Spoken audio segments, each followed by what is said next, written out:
Welcome back to another Explainer. Today, we are diving into a really brilliant framework created by the scholar Jack Donnelly.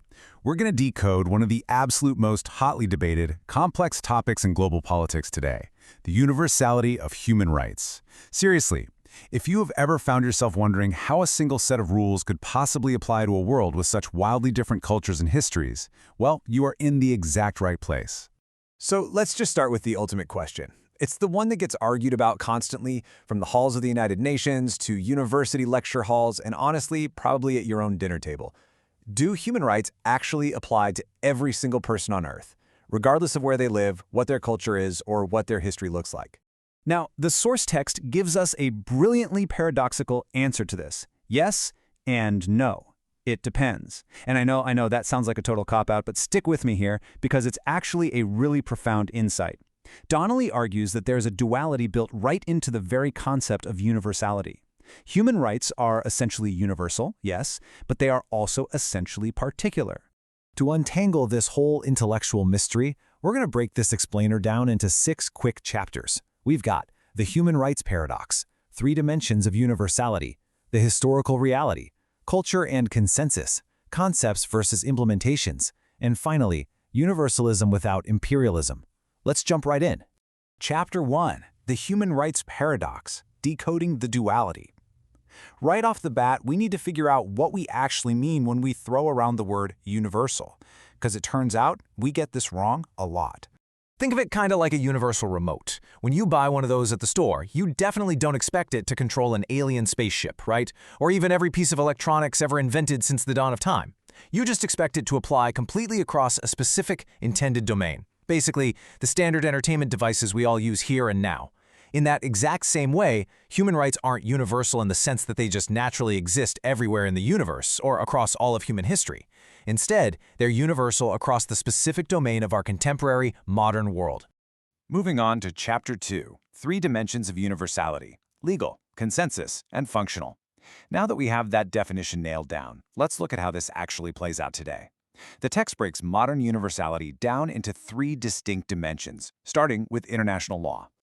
Just take a look at this number, 93%. That is a staggering figure. It represents the average ratification rate of the 7 core international human rights treaties by states all around the globe. Think about that for a second. Despite all the intense cultural, political, and economic differences in our world today, there is this undeniable, near-universal legal agreement on both the existence and the substance of human rights. This is what we call international legal universality. And that brings us to the second dimension, which draws on philosopher John Rawls's brilliant idea of an overlapping consensus. Picture it like this. On one side, you have these deep-rooted comprehensive doctrines. These are your foundational religious or philosophical worldviews. On the other side, you have basic political conceptions of justice. The real magic here is that vastly different worldviews, Christians, Muslims, atheists, Kantians, they can completely disagree on the underlying philosophy of life, but still reach an overlapping consensus that human rights are the right political conception of justice. They're basically arriving at the exact same destination, just taking completely different roads to get there. So why did everyone suddenly agree on this? That's our third dimension, functional universality. Step 1. We saw the sudden rise of massive, powerful, bureaucratic states and modern capitalist markets. Step 2. Those new systems severely disrupted traditional communities and created totally new, unbuffered threats to human dignity. And Step 3. Human rights were adopted simply because they are the absolute best, most effective tool ever devised to protect everyday individuals from those specific modern threats. It's a highly functional response to a totally universal modern problem. All right, Chapter 3, the historical reality, anthropological relativity. Having established how human rights are structurally and legally universal for us today, we kind of need to pull the rug out for a second. We have to look at the historical reality, because historically speaking, human rights are decidedly not universal. For literal millennia, across pretty much all major civilizations, the concept of equal, inalienable rights just didn't exist. The ancient Greeks literally divided the world into the civilized and the barbarians. The medieval era operated on incredibly strict hierarchies based on birth, class, and religion, not to mention practicing serfdom and slavery.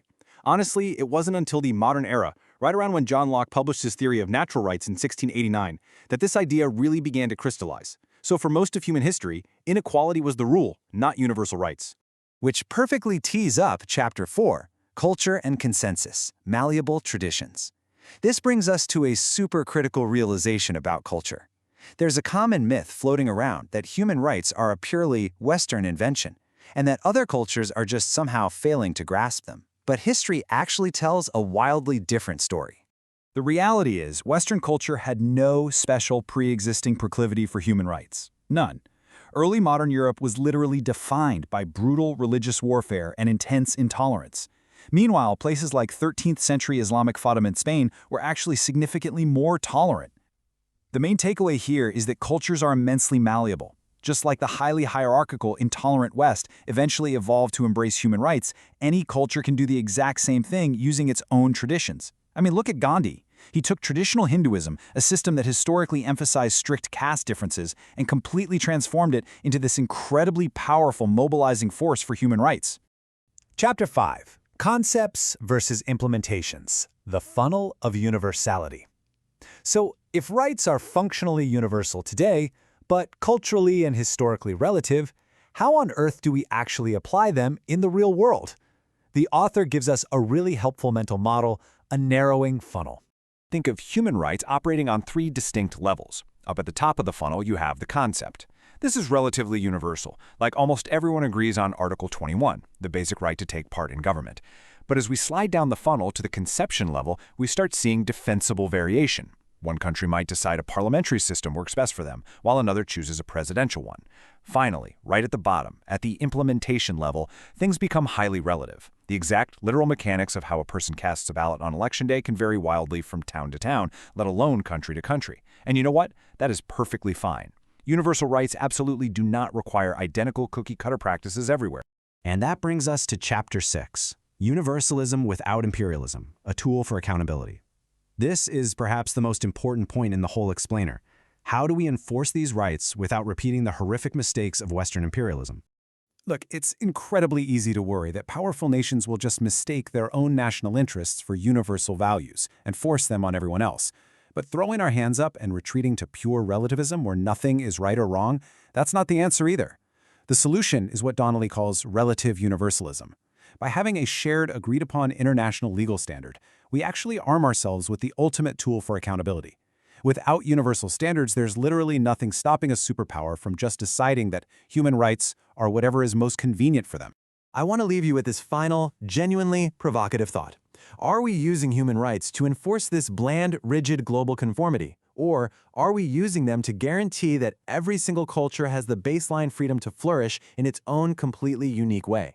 According to this framework, true universal human rights are exactly what give us the space to shape our own destinies, fully protected from the overwhelming power of the modern state.